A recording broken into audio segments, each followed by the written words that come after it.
Hello, everyone. I'm Dr. Ngazia ZK, and I want to thank you for tuning in to More Than Medicine.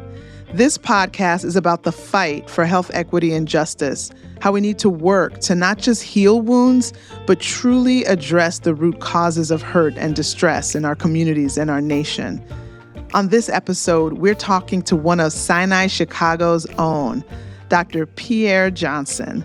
Dr. Johnson is an OB/GYN specialist.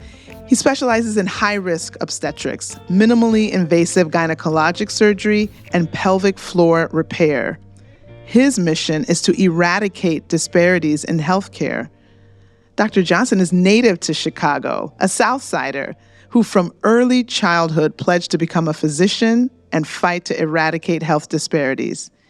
He plans to do this by sharing his knowledge and skills with those in need. We're so excited to welcome you. Thank you so much for joining me, Dr. Johnson. Thank you so much for having me. It's a pleasure. Yeah, so let's kick it off. I always like to just have our listeners learn a little bit more about our very special guest. Can you tell us how you got started into medicine? How did you land on this field? So it started for me very, very young. So as a child, growing up on the south side of Chicago, I knew that I wanted bigger things. At the time, it was to play professional basketball, play professional baseball. It was childhood dreams. And I had an aunt that challenged me very early and said that I had to come up with a plan B. And she would not leave me alone. She said, every time I see you, you have to come up with a plan B. And at the time, I just said, well, I don't know what I want to do. And it just came, and I just said, I want to be a doctor. And really the only positive thing in my life that was going on at the time, was the Cosby Show. So it was just an early imprinting in my mind that there was a man that was taking care of his family, taking care of the community. He was an OB/GYN. That was my plan B at the time. And I was very fascinated with childbirth just from an early age. And my mom was pregnant with my brother at 9 years old. And that the entire physiology and process of pregnancy was extremely fascinating to me. So as I got older, it just became a passion of mine for women's health. I grew up in a single family home with my mom who had battled drug addiction, battled a lot of different things. I had to deal with welfare as early when I was a kid. It's very poor conditions and poor medical conditions. And started seeing the things that my mom went through, it just kind of propelled me to want to not only help women, but help my community as well. And then my desires just grew the older I got. I realized that I was very talented with my hands. I started cutting hair at a very early age and was a barber before medical school, and actually cutting a barbershop. And I just realized that I had just a knack for precision. And so the gynecologic aspect of OB/GYN was very fascinating to me because I found a niche in which I could utilize my skills from my hands very well. So that's where it started, and it just evolved after that. That's amazing. I mean, there's so much there that I'm just so excited to really talk about. First of all, that whole story is really highlighting how it's hard to dream of something that you haven't seen. And so just even the images that you saw on your TV on Thursday night, I remember the Cosby Show, of seeing a Black man as an OB/GYN, literally led you to where you are. And so those images are just critical in terms of what we see and what that allows us to dream of. So that is so powerful. And really that aunt, having those role models in your life that tell you to think about different options, that encourage you and push you. I hope that aunt is around to see how her guidance has really led you, and wherever she is, I know she is so excited for how you've been able to make that plan B be an incredible mission, not just for you, but the entire community. So amazing stuff. So when you think about what you saw and how you thought that I want to be that person I see on TV, what do you think you are doing for that next generation of physicians or would-be physicians or other people who need to think about a plan B? Well, I'm showing kids that look like me, that come from places that are underserved and where they don't see doctors and lawyers or people in these prominent spaces that look like them. I'm showing them that you can be authentically you and stay true to yourself, true to your community, and still move into these spaces of excellence. A lot of times these positions look very far-fetched because there's not anyone that they can truly relate to that actually looks like them. It comes from the places they come from that are in these spaces. And, when they go to the hospitals or, heaven forbid, have to have legal guidance or anything like that from a professional space, it's often someone that they can't relate to. So I am showing them that no matter where you come from, that if you want this, you can make it happen, and that you don't have to change yourself for anyone. Everyone else can conform to who you are. So that aspect is was one thing that I'm showing the next generation. In addition to that, is also being true to your community and true to your roots. I've made a point to not leave my community. I made staying very true to what my goals and what my focus were as a 10-year-old kid on the south side of Chicago, coming back to Chicago, serving my community and making not only Chicago better, but trying to make lanes for other communities similar throughout the country, and doing that in a very direct and deliberate way through social media, through outreach, through public speaking, and just being very intentional about changing the narrative and eradicating healthcare disparities. So I'm just showing kids that all of the things that are wrong in this country, all of the things that you want to see change, that you can actually go and make those changes, not only for yourself or your family, as well as your community. That's fantastic. And you clearly are an amazing role model. And so using all the avenues that are available to you to make sure that people know about you, that people can see you, that people can connect and relate with you, that's super important. And I know one of the avenues that you've used include co-authoring a book. So can you tell us a little bit about your book, Pulse of Perseverance, the 3 Black doctors on their journey to success? So my passion is such an exciting thing, one of my biggest accomplishments in life. So myself and 2 of my brothers that I met at Xavier University as 18-year-old kids that were completely lost, myself not even knowing what a periodic table was when I went to college, just coming from Chicago public schools and just unprepared for the future and the task of becoming a physician and understanding what the mentality is and what the obstacles and the hurdles that myself and my brothers have overcome to get to where we're at, had to have a story. And had to have a story that we could tell the world. So when we went through our struggles, we were literally clinically depressed as freshmen in college because we knew we had dreams, but we just didn't have a way to get there. So we formulated a bond and dug deep amongst our inner circle to push ourselves to get to our dreams. And once we actually got there, we knew that we couldn't just go and just kind of rest on our laurels and just be happy about it. We had to make a change and be a conduit for these kids behind us in these similar positions and spaces to get to this point. So we wrote, no ghostwriters, no nothing. We wrote Pulse of Perseverance and self-published it, and it did extremely well. We got on some major platforms, ABC World News, the Today Show, Steve Harvey Show. That allowed us to, one, create a huge following. And then the book sales, we've utilized every dollar that we made off that book for scholarships. We've given a monthly scholarship ever since September of 2018 to the current day, where we've given a deserving kid the resources that they need to propel to futures and their dreams to continue the Pulse of Perseverance. And now what we've done is we're in the process of creating a mentoring app. And in that mentoring app, we've got a large grant funding in which we're creating this app that's going to revolutionize mentorship, to where now someone as busy as ourselves, as you are, Dr. ZK, the barrier to mentorship is time. So taking an app, which will be the first mentoring app of its kind, and allowing you to take 2 minutes just to do a video about your day and to do what you do and what it's like to be you, and to be able to touch thousands of kids through that app. And then more importantly, this app is going to link these kids in these spaces. Because what we do is, we go out and talk to kids and tell them to surround yourself by like-minded individuals, kind of like we did. But, in some of these spaces, they don't have any like-minded individuals. So linking that kid from the south side of Chicago to that kid from Compton and allowing them to form these eco centers of knowledge and support so they can push themselves to that higher level. And then also exposing them to things that they didn't know. Because like myself, I didn't know what I didn't know. I wanted to play professional sports because that's what I thought success was.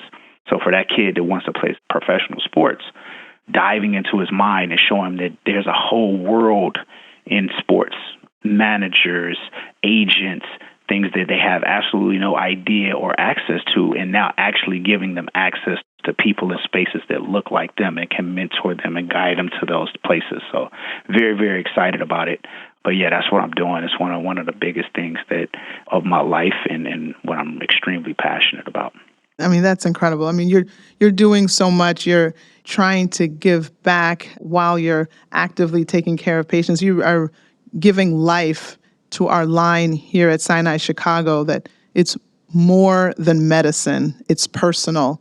And you are investing every part of yourself to help not just say, yeah, look, I did it. I made it.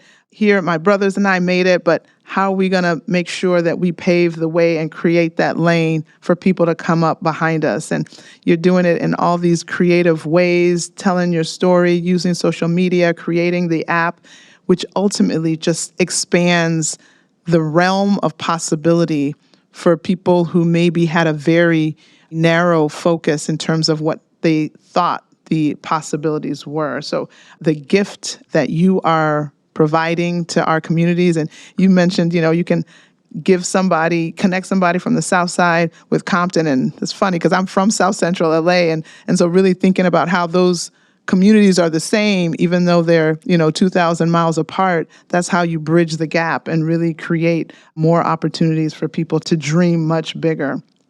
I want to talk a little bit about who you are and what you represent, how that plays into the healthcare that you give. We know that there's a dearth, a scarcity of physicians of color, specifically Black physicians, specifically Black male physicians. And so when you think about how that affects some of the patients of color that you interact with, what do you see that is unique or special in that interaction? It's extremely unique because most of the time when I see patients, I'm like a breath of fresh air. It's not to say that patients can't receive care, high quality care from people that don't look like them, but there is such a mistrust of the medical system, and that comes from centuries of just abuse of Black and brown people. And those stories have trickled down over generations. And so, you have many people that have the mentality of just not trusting doctors, not trusting medicine. As you saw, Dr. Ezike, looking at, the whole COVID task force and trying to get people to take vaccines is just a complete mistrust. And that comes down from some of the atrocities that have happened to our culture throughout time. So as I approach many of my patients, I oftentimes hear that they've been told that they had no options, that they were not able to get to some of the goals and things that they have for their lives and their health.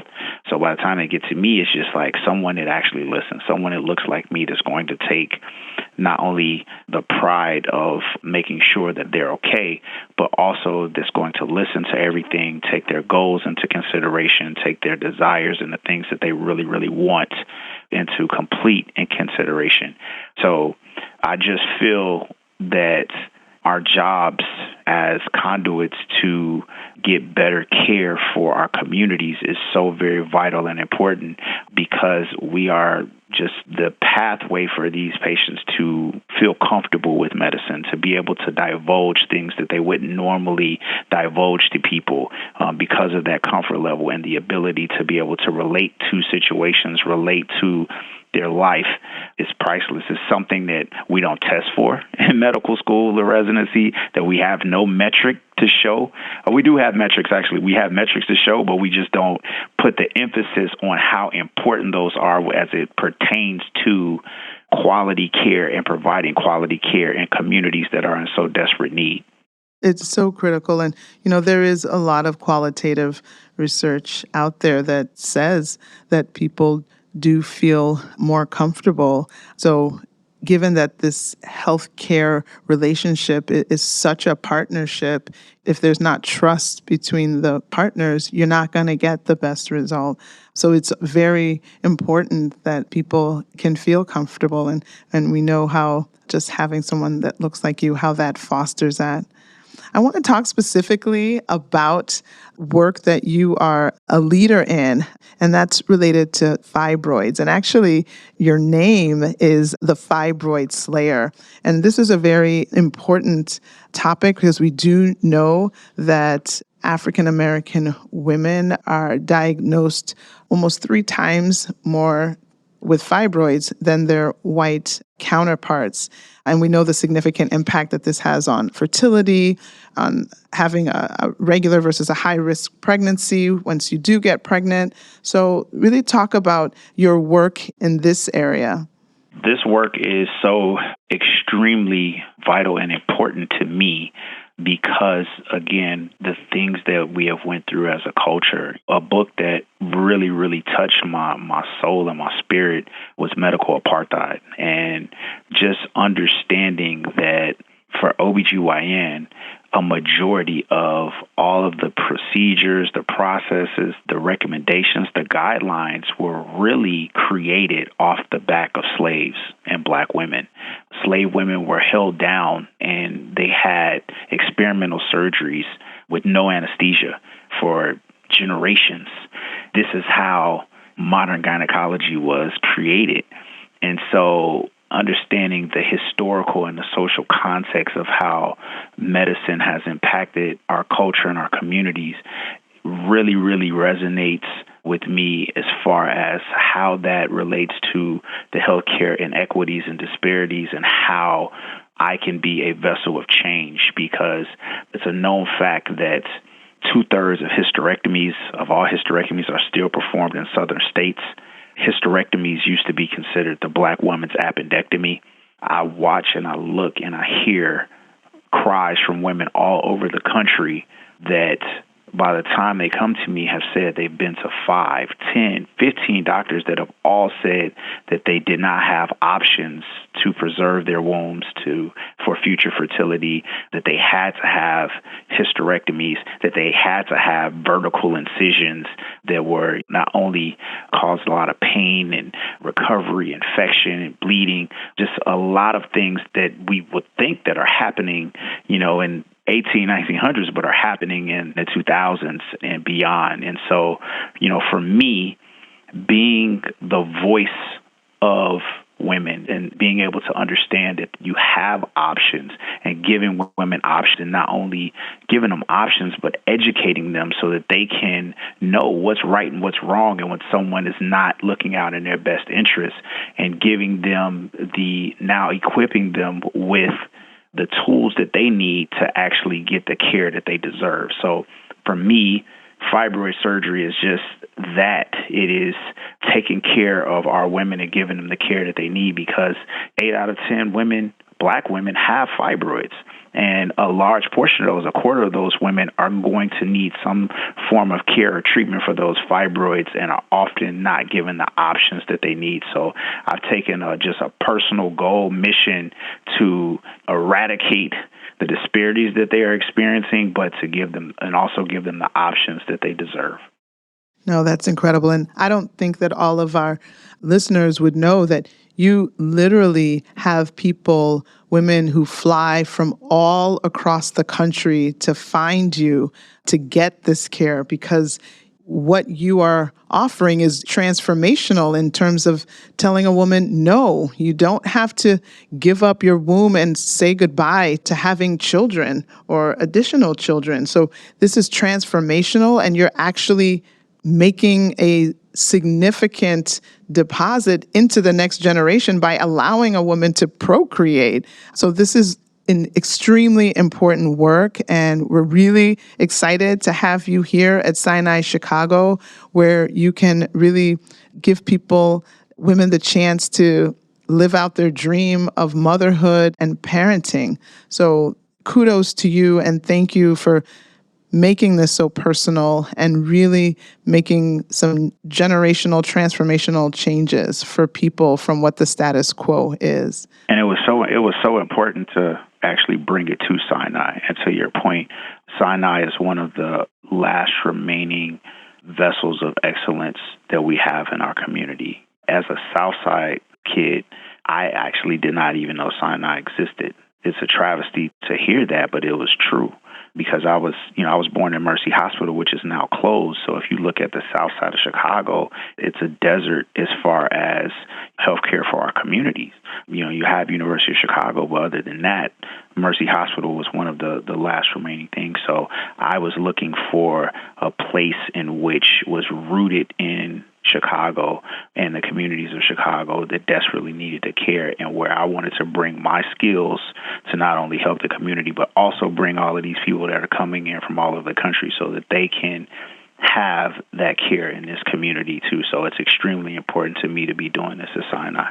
Yeah, it's incredible. And we're so glad that you are doing the work that you're doing. You're one person and you're really trying to amplify and multiply your reach with all the different things that you're doing when you're not in the operating room or in the clinic. What are things that we need to get other physicians and other clinicians involved with to help further the work? You're one person, but we need everybody rowing in the same direction to turn around some of these inequities. What do you think other people can do to be a part of this important work to achieve the equity and the justice that we should have? Excellent question. And I get that all the time. And, it's definitely never to be exclusive of people that are not from the culture. I think that as it relates to change, not only in our communities, but in our entire society, in our country, it's all hands on deck. And to understand that the historical context matters. Like, we can't run from the things that have happened because we can't create change for the future without understanding why things are the way they are. So for anybody that really wants to promote change and to be a vessel or agent for change, you have to really understand the context and the historical context of medicine in our society. And once you grasp that and understand that and become empathetic to that, then you have the energy that it takes to be able to now formulate change. And that's the biggest issue that I see in our society, is that we've tried to run away from the bad things that are in the fabric of our country. We try to ignore them and we try to just say, well, let's just make it better. We're here now. But no, we can't do that. We have to be able to accept that things were happening, accept that our communities really feel a level of mistrust through things that have happened. You're talking about Tuskegee experiment. You're talking about slaves having to go through the Freedmen's Bureau and all of those things that have happened in our country, understanding them, being empathetic to them, and now having the knowledge and the energy to be able to make the changes that we need. As you speak about energy, and I think about all the work that you're doing, do you feel tired of this work, or how do you recharge and renew yourself so you can keep tackling all these important things and making the difference and creating scholarship opportunities for those to come behind you, all of this?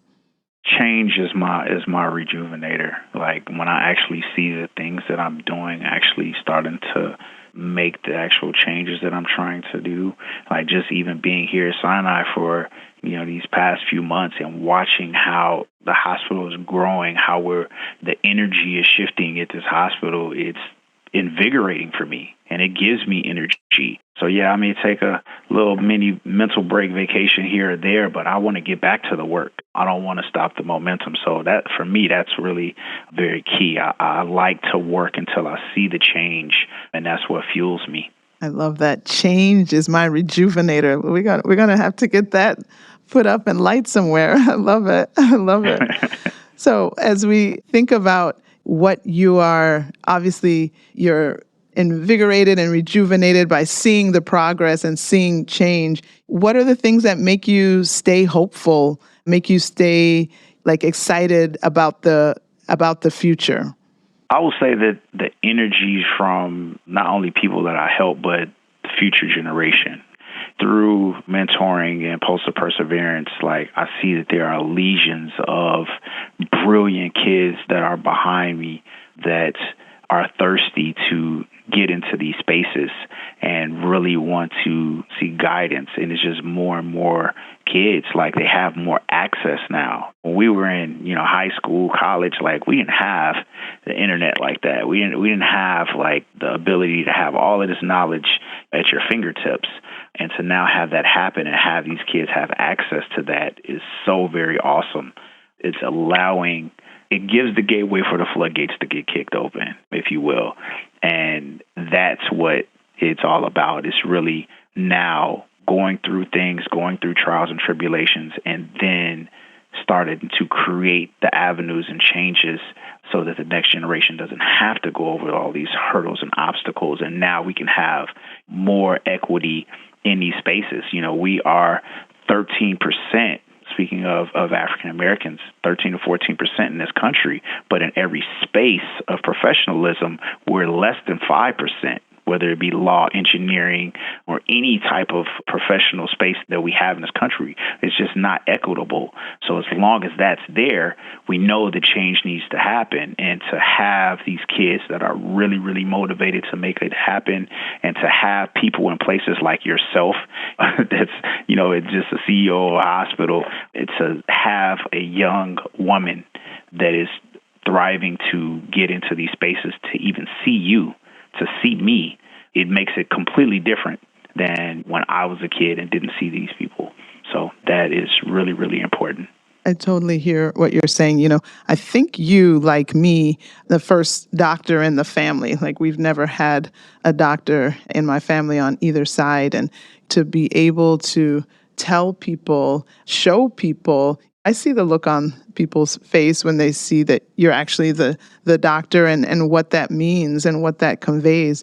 But like you, like we're not satisfied with just getting there. We're trying to understand how, instead of being the first person to do this, we want to concentrate on how do we get the second and the third, and the fourth. Like we want to keep going until it's not even a thing, that we are as well represented as other groups, so that it's expected and commonplace to see us in all of these spaces and spheres. And I think you are doing tremendous work to move us in that direction. And we're excited for the work that you're doing at Sinai Chicago and making things more equitable for individuals and ultimately for our communities. So I want to maybe just leave off with any final pieces of advice that you would give to that you from 30 years ago, maybe a young person living on Chicago's South Side.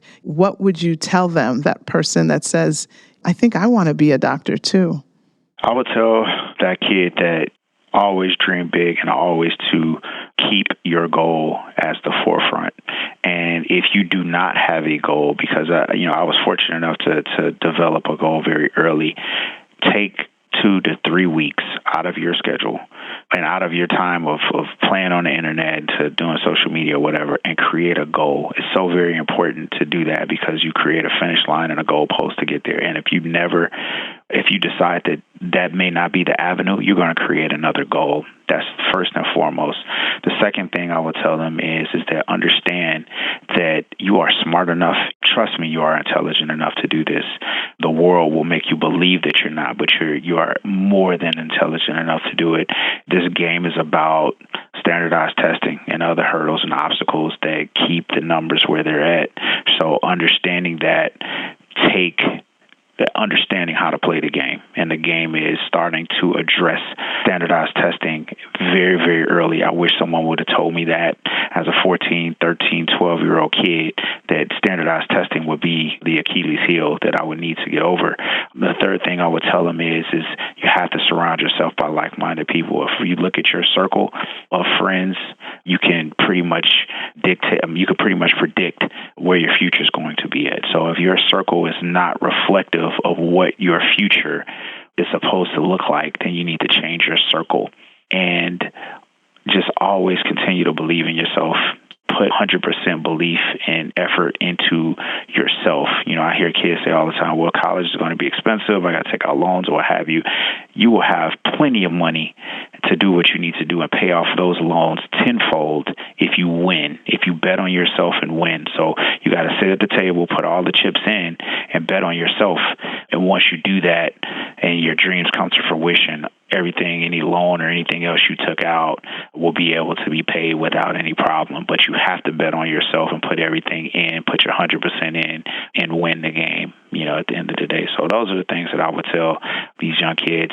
Find someone. Last but not least is that now you do have people in these spaces. I wish I would have had someone like myself that was accessible, that I could reach out to, as a 14, 15-year-old kid, to be able to just talk to. Find them. They're out here, and if we put it out there for as Pulse of Perseverance, but there are other entities that are out here that are putting mentors and people that look like you in these spaces of success that are out here for you. You need a mentor. You need someone to help you and show you the way, and be very humble and be very receptive to teaching and how you get into these spaces. So that's my advice for these kids.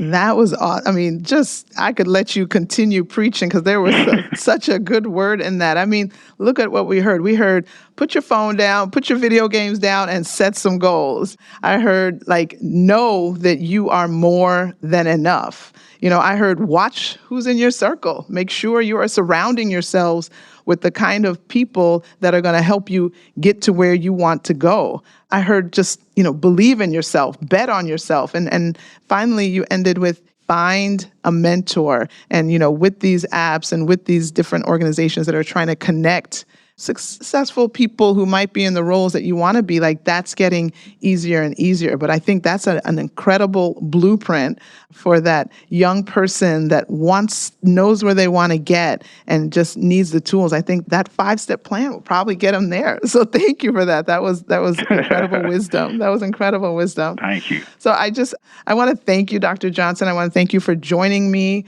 I know you have a very busy schedule. I know you're in and out of surgeries, and I'm grateful that you went into this field of work. We obviously need more physicians like you.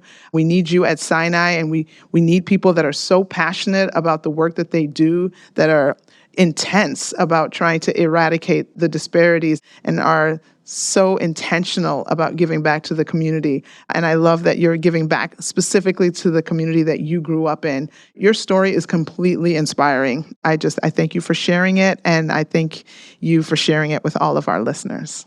And I thank you, and I have to give you your flowers as well. And though we didn't even meet until a few months ago, I knew all about you through just the COVID task force, and I was in awe of not only the position you were in and the work that you did. So when people reached out to me about Sinai and I learned about it and I heard that you were here, that was one of the catalysts to actually make me come here. So I thank you for everything that you're doing. Thank you. And I thank you for just staying true to the culture and the community, because you could be anywhere. You have the credentials and the experience to be in any high space or hospital or anywhere you want to be in this city. You came to Sinai for a reason. Okay, that's and too I appreciate kind. it. I appreciate it. Thank you. I appreciate Thank it, you. and I thank you for everything you're doing. We've got a lot of work to do, and I'm excited to be doing this work with you. So thank you so much. Absolutely. All right, take care. You too. Thank you for listening to More Than Medicine with Dr. Ngozi Ezike. If you haven't already, make sure to subscribe to Sinai Chicago's YouTube channel, as well as follow @Sinai Chicago on Twitter, Facebook, and Instagram for information on upcoming podcasts. Until next time,